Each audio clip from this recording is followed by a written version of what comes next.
The U.S. Air Force is by far the most capable air arm on the planet. In addition to proper training and rigorous doctrine, the Air Force needs modern weapons to keep ahead of potential competitors. Over the past decade, America's lead in the air has started to erode as Russia has slowly been recovering from the collapse of the Soviet Union and China has begun to remerge as a superpower. Nonetheless, these following 5 systems are the backbone of the U.S. Air Force and should continue to hold the advantage for some time to come if ever the unthinkable occurred. Northrop Grumman B-2 Spirit.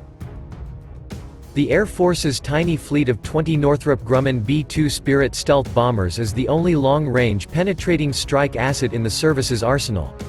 No other aircraft in the Air Force inventory has the range to take off from the continental United States and strike at targets on the other side of the globe inside highly contested airspace. The B-2 has an unrefueled range of around 6,000 nautical miles, but that can be extended to around 10,000 with aerial refueling. Nor does any other warplane in the Air Force inventory have the ability to penetrate the kinds of dense air defenses against which the B-2 was designed to operate. The B-2 was designed to fly deep into the heart of the Soviet Union to deliver a payload of thermonuclear bombs in the event of a Third World War. While the B-2 has never had occasion to fly that doomsday mission, those same capabilities allowed the bomber to strike with near impunity against almost any target around the globe.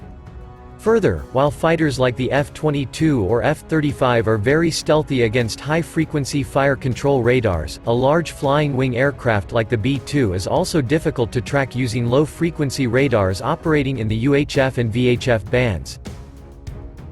The problem for the Air Force is that there were only 21 B-2s ordered before the first Bush administration terminated the program. Of those 21 jets, one has already been lost.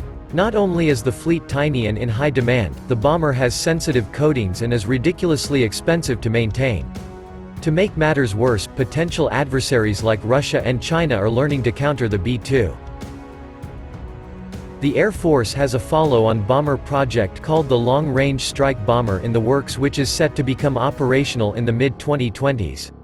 The service hopes to acquire between 80 and 100 of the new stealth bombers for a cost of $550 million per jet, which is less than the B-2's near $2 billion price tag. Lockheed Martin F-22 Raptor. High-flying and fast, the Lockheed Martin F-22 Raptor stealth fighter is arguably the best air superiority fighter in existence. In many ways, gaining and maintaining air superiority is the core mission for the service. Only with absolute control of the air and space can ground and sea surface elements maneuver unchallenged. The F-22 is extremely stealthy and is fitted with advanced avionics. Further, it can cruise at supersonic speeds greater than Mach 1.8 at altitudes up to 60,000 feet for extended periods. When operating at lower speeds and altitudes, it has the ability to vector thrust from its engines, which gives it tremendous maneuverability. In short, the Raptor's combination of sheer speed, altitude, stealth, and powerful sensors makes it a lethal killer. The problem for the Air Force is that there are only 186 Raptors in its inventory, less than half of what it needs. Of those 186, only 120 are combat-coded, which is Air Force speak for ready for war. There are only 6 operational Raptor squadrons, 1 operational training squadron and a handful of test and training assets at Nellis Air Force Base in Nevada and Edwards Air Force Base in California. Those squadrons are also smaller than the typical Air Force fighter units. Raptor squadrons only have 21 jets and 2 attrition reserve planes. By contrast, a typical fighter squadron normally has 24 jets and 2 spares. The Air Force is starting to investigate follow-ons to the Raptor with the FX program. Boeing F-15E Strike Eagle. The F-15E Strike Eagle is the long-range heavy hitter of the Air Force's fighter fleet.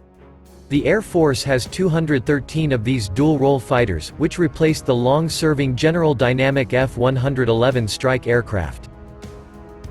Unlike the air superiority-focused F-15CD from which it was derived, the Strike Eagle is primarily a strike aircraft. It has far greater range and payload capacity than any other fighter in the Air Force inventory. But even with the added air-to-ground role, the F-15E remains a respectable fighter, especially in beyond visual range engagements.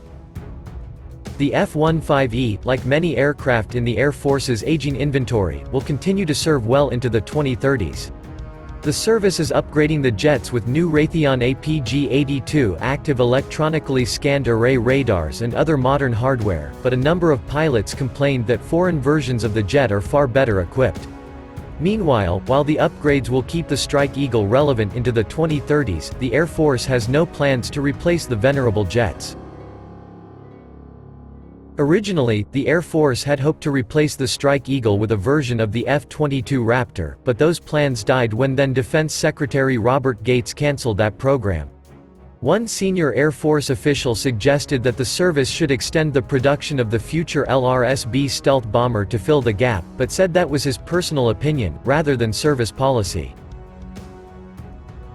Boeing LGM-30G, Minuteman III, intercontinental ballistic missile. Though strategic nuclear deterrence has become less prominent since the end of the Cold War, the mission remains the single most important one for the Air Force. The backbone of America's nuclear deterrence remains the 1960s vintage LGM-30G Minuteman III. Some 450 of these missiles form the land-based component of the so-called nuclear triad. Over the years, the long-serving missile has been modified and upgraded with better guidance systems and new rocket motors. Though originally designed to be fitted with 3 multiple independent re-entry vehicles each carrying a nuclear warhead, the current version of the missile carries only one 300-kiloton weapon. The United States plans to continue to upgrade that missile but eventually will have to develop a new ICBM to replace the Minuteman. It's not a question of if, it's a question of when. The readiness of the nuclear missile force has come into question repeatedly over the past several years.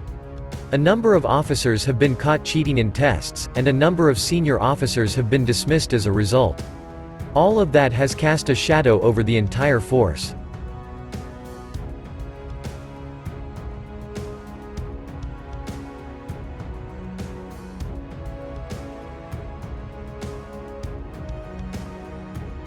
Boeing KC-135.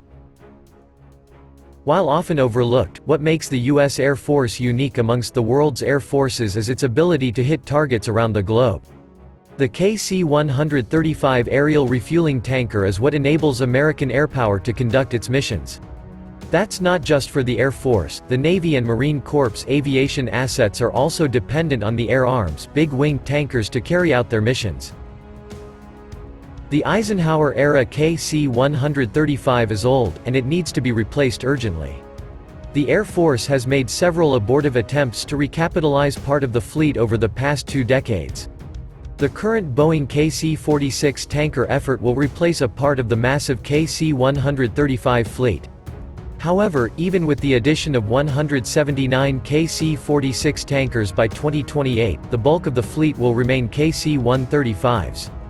The Air Force hopes to conduct follow-on competitions to replace the remainder of the fleet eventually.